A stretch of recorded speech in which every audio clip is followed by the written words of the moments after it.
Three, two, one. It looks like we are live. So I just want to say welcome to anybody who may watch this live or later to week 5 of the MidWeek Debrief. This is just a couple minutes that we take on Wednesdays at lunch to talk about what's going on around here and sort of debrief this past weekend. So John is with me today, and he was at the table this past Sunday talking about how to access the wisdom that is within you. John, have we come up for a new name for this group instead of From Aging to Saging? Have any alternative titles emerged? No, nobody's brought anything up. All right, we're gonna have to keep working on that. I really do want to come up with something. It doesn't have to be catchy. It just has to accurately represent, what we're up to. And but I am, I'm open to any suggestions. Anybody that's listening that might suggest anything that talks about elderhood or wisdom building or contemplation or anything in that. Yeah. Well, I had fun at the table just talking to you on Sunday about how this journaling practice has impacted me so far. Realizations that I've had going through that process. So that's, if nothing else, it's been very good for me. I can't wait to hear how it is going for in as well. 3 topics I wanted to cover today. One was mystery, and specifically we had communion this past week. I just wanted to touch on the idea of mystery real quick. The second thing is I want to talk about denominational stuff as far as BUMC and just a thought that I had after our Sunday school class. And then the third thing was getting ready for this faith after doubt that we're going to be talking about this coming Sunday. So those are the 3 things I'm hoping to talk about. So the first thing is this. Once in a while, when it comes to communion week, because we do it the first Sunday of every month generally, but I always try and come up with something unique to talk about regarding communion. And I already know what I'm going to say next month. Next month, I'm actually going to talk about the idea of a peace offering and this idea of the sacrifice that Christ made and how it's not what people generally think of. And so I want to put a little twist on that. But this thing that I talked about this past Sunday about how some of the imagery, the bloody imagery, and I don't want to get too far away from it, both just because of the agricultural element of not knowing where our food comes from. There was also a justice issue of the feminine aspect of blood and water being how we are birthed into new life. And so there's just some things that I was wrestling with. But, the one part I don't think I've ever talked about, but this idea of practicing mystery. When I talk about stuff like that, for me, it's not a shtick or a gimmick or a line to try and seem like, clever or edgy or something. I genuinely believe and want to live into this idea of the practices of faith. But there is an element to what we do in the sacraments, like communion. And I would throw a whole bunch of other things in there: baptism, marriage, other sacraments that we have, or ordinances, some call them, that are mysterious. Like we don't understand them ahead of time. We can't explain every aspect or element or layer of the imagery and the symbolism and the meaning. There's an element where we are living into the unknown, the unstated, the unexplainable, the ineffable, the mystery. And so when I say things like practicing mystery, I'm not trying to be intentionally elusive or abstract. I genuinely, truly embrace this idea of practicing mystery. You have any thoughts on that?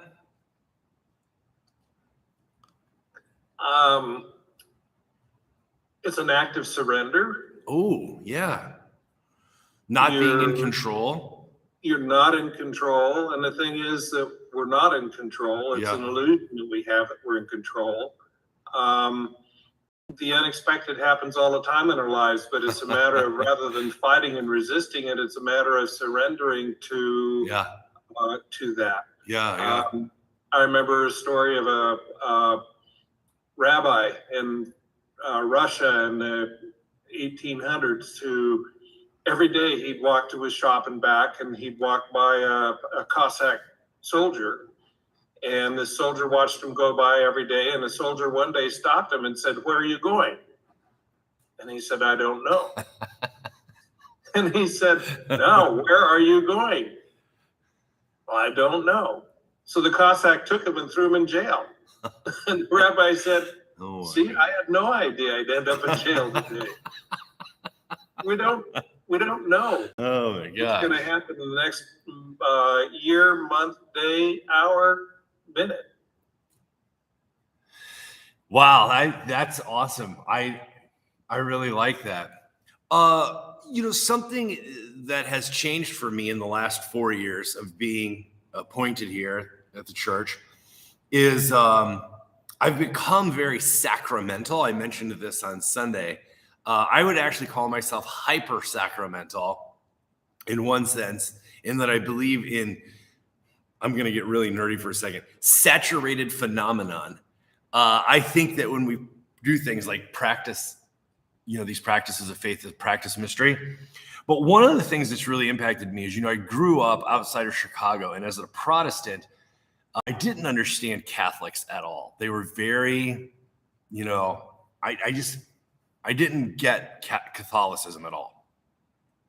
And then as I got my own call to ministry and I became a Protestant minister, one of the things that I've tried to, be open to and embrace is the perspective of not only other denominations, but other religions, and try and learn from, different folks. So one thing that has really impacted me is when I learned that Catholic priests, like say they advertise a 7 a.m. mass, and let's say there's a snowstorm or whatever, and no one shows. The priest still practices the mass, still goes through with communion, which I always thought was weird, because as a Protestant, if we had communion and no one showed, I wouldn't serve communion. I mean, who would I serve it to, right? Different. And I found out by asking some questions that one of the reasons that the priest takes mass or practices, has the mass anyway, is because it's a ministry unto the Lord. And it's a communion just between the priest and God. And that really impacted me. And I've actually adopted that mentality for my prayer life, which is I don't pray to try and make something happen or try and get myself to feel a specific way, or right? Like, for me, I've adopted that perspective on prayer as a practice of practicing mystery. That prayer is a ministry that I do to commune with the divine, but also on behalf of my people that I've been given to shepherd, that I practice praying for them, not because I know what's going to happen, or like even that I'm trying to bring about what I think should happen, but to create an environment of divine connection where good things can happen. Or not that I'm making them happen, so it's that I want to participate in their happening. And so in that sense, for me, this idea of practicing mystery, like, I don't really know how prayer works. I mean, I could talk about 4 or 5 aspects of different understandings of prayer, different things of prayer. But in the end, I mean, I can't explain prayer. I practice praying so that I can participate in the bringing about of greater good, you know? Two things as you talked occurred to me. One is, as I understand it, until I can't remember which Vatican Council in the 60s, the priest performing Mass used to have his back to the congregation. That's right. That's right. God was the audience. And it was the Vatican Council where the priest turned around the other direction that people really objected to because it made congregation the audience. So in terms of the priest performing Mass when nobody's there, because the intended audience is not the congregation, the intended audience is God. The second thing that occurs to me is I think it was in a show called The Good Fight. There was one scene in the last season where this one fellow, a woman who basically is an atheist, is a lawyer in a firm, and another lawyer in the firm spent a lot of time praying. And she said, "Why do you pray? Does that do you any good?" And he said, "Prayer is not transactional. I'm not doing it to bring about any kind of change. I'm doing it because I believe there is a God, and that God likes to acknowledge God's existence. I'm praying simply to acknowledge God." Interesting. Oh boy, those are good reflections. So the reason that I really wanted to talk about practicing mystery is we're starting into a new theme around here to get ready for Lent on faith after doubt. And I touched on this a little bit last Wednesday, and I think I've narrowed it down how I want to approach this. But, you can't have faith after doubt if you haven't passed through doubt. And so I want to facilitate or create or invite or invoke an atmosphere or permission for people to actually name their doubts. I want to, because we call ourselves a spiritual oasis, we're a very non-judgmental place. I want to actually be a place because we can handle doubt. I mean, we're not afraid of doubt, right? I don't know if anyone doubts more than I do. I mean, I'm assuming somebody does. I don't know that. But I mean, I doubt as much as any minister that I know. So I think we have an environment here and a community. We've created a culture where, we could certainly walk with somebody through the valley of doubt, And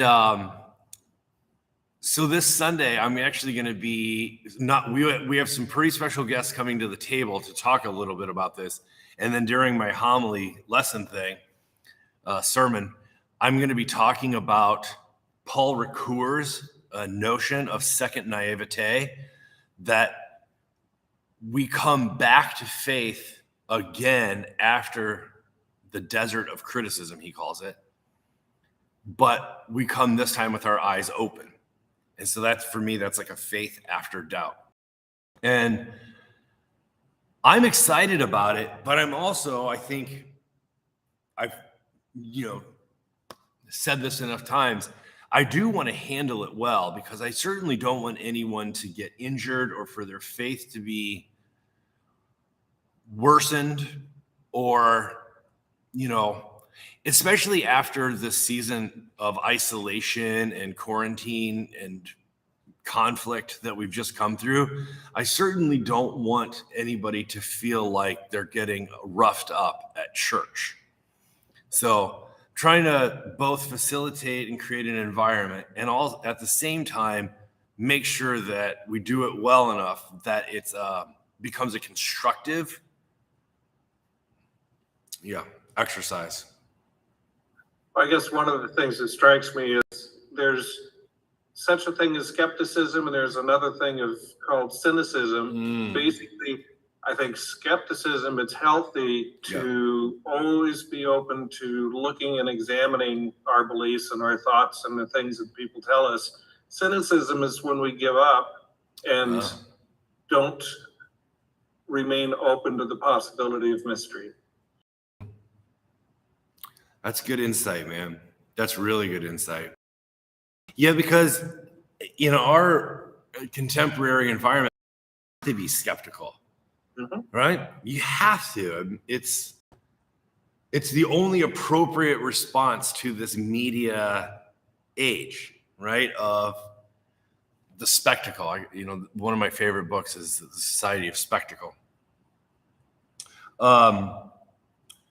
But we don't want to get into cynicism where we everything becomes sour as we taste it, and we've closed the door to possibility. Yeah, that's really good. All right, well, the last thing I just wanted to touch on from this past weekend is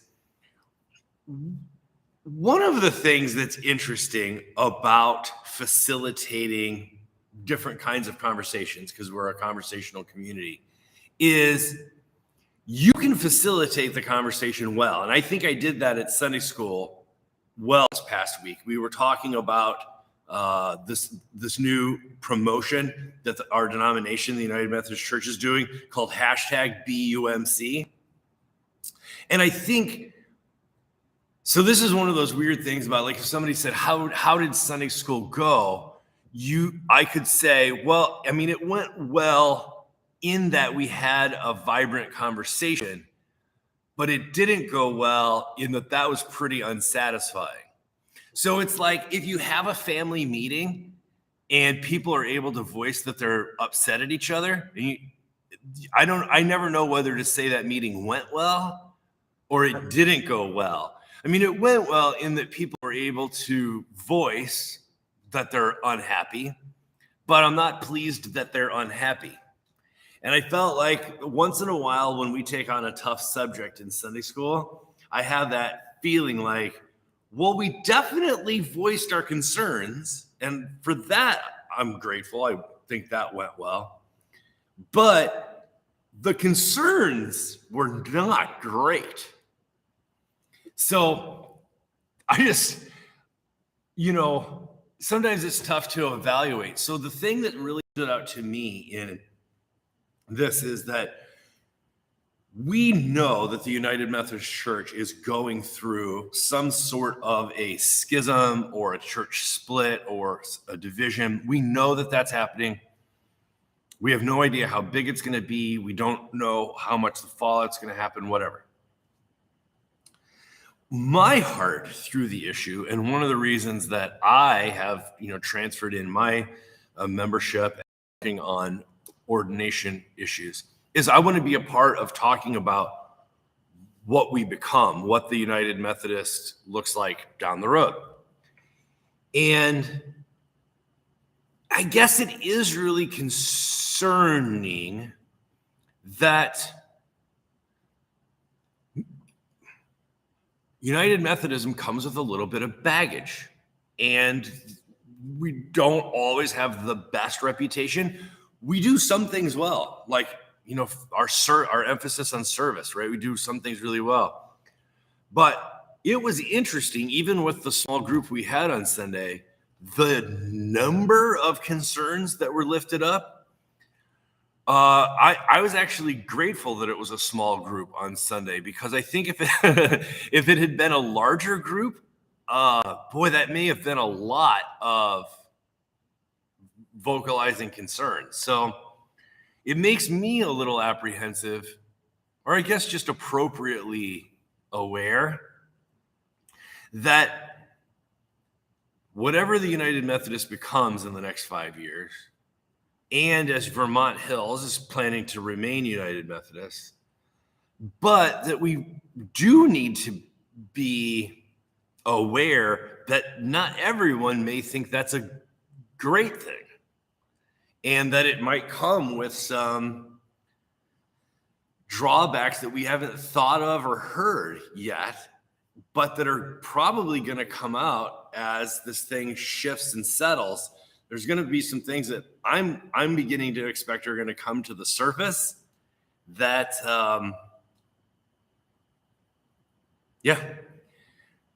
Well, that kind of harkens back to the start of this conversation. There's a degree to which we have to surrender to the mystery of how things develop and recognize that we may be a seed that sparks one of in what remains of the United Methodist Church, or we may end up, I mean, who knows? We don't know, but surrender into that and to surrender into not spend sleepless nights over it, but to surrender into the guidance of Spirit in this process. Yeah, that's a good word. That's a really good caution and encouragement. Last thing I want to touch on, which sort of dovetails with that nicely, is we have an exciting thing happening next week, which is our normally scheduled church council, our board that makes all the decisions around here, watches over everything. We're not having our normal church council meeting next week. We're actually going to be going through an alignment process because pre-pandemic, we had voted to move from the normal Methodist committee system to a more streamlined and shrunk down, simplified governance. So we're not single board. I know this is really technical stuff, but we're not single board. We're a hybrid. We're sort of in between the committee system, which takes like a lot of people to pull off, and a single board. We're doing a hybrid thing called Simplified, and it's built in. It's like an actual option that they give smaller churches to do. But one of the things that has surfaced, which is really interesting, is that everything at Vermont Hills falls basically into threes. No matter what the subject is, it's going to fall into threes. So we have about a third of our people who are on church council who are lifelong Methodists and or familiar with the committee system and have been a part of this change. We have about a third of our people who either aren't Methodists or new to Methodism or haven't served in the committee system. And so we just need to get them up to speed to onboard, I think is the new corporate speak, to get them up to speed about how the whole thing works. It's this third group of people that's super interesting to me, which is people who had served in the past in a committee system, were not on church council when we moved to being simplified, have come back in to serve on a team, but don't know what that means and keep referencing it as a committee. And so it's going to be fun this week to do an alignment process to make sure that we're all on the same page. But the people I'm most excited about are those that have served in a committee capacity before and now are serving as a team, but weren't here when we made the change. And so it's going to be really fun to bring them up to speed and to flesh out some of the differences. And so I've been working on this diagram behind me. It's not like an organizational chart because it's very mushy, but it's more of a framing metaphor. And so I'm using a mobile analogy, like a mobile, some people say mobile, that you would put above a kid's bed. It's 5 mobiles that are all connected by church council as the larger mobile. That's sort of my framing metaphor that I'm using. I showed it to John yesterday, and he said it looks like jellyfish. Well, you said squishy. It is squishy. That's what made me think of it. This morning when I was looking at it again, I'm like, I definitely need to use some actual clip art or something. And because my whiteboard drawing really does look like a fleet of jellyfish. So anyway, I'm excited about that because we have some new folks around here who have agreed to serve on our teams, whether that's on finance or trustees or the staff parish relations team, the connections team, or the cares team. Those are like sort of 5 umbrellas of teams there, and to make sure everything functions well. And so we have some new folks who are going to be serving on those capacities. And I'm excited to get them up to speed. But I'm newly excited after becoming aware that it's going to be very helpful for those who have served on committees before and aren't quite sure what the difference is with teams. So I'm excited about that. I think this is going to be a really good week around here of making sure everybody's on the same page so that we can continue to dream about what are we called, what ministries are we called to do in the next 5 years to connect with our community and to take care of each other. That's the end goal for me is facilitating us dreaming together about what ministry can look like in the next 5 years. So if anyone is interested, if you watch this later and you're interested and you want to be a part of that, just let us know and we'll get you the information and you can join in on that because it's going to be, I think, a pretty lively engagement. I'm expecting. So should be fun.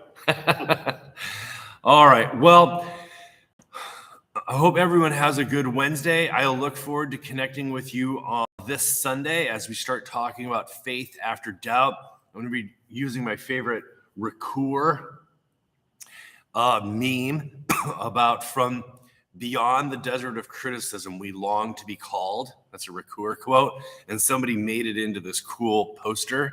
And I'm going to have that up for everybody because I'm excited to talk about passing through the valley of doubt but doing it well and making sure that we support each other in that journey. So if you watch this on Wednesday, Thursday, or Friday or Saturday, plan on being here Sunday, either online or in person, and we will see you then. Email with any questions or comment on Facebook or YouTube, and we'll get back to you.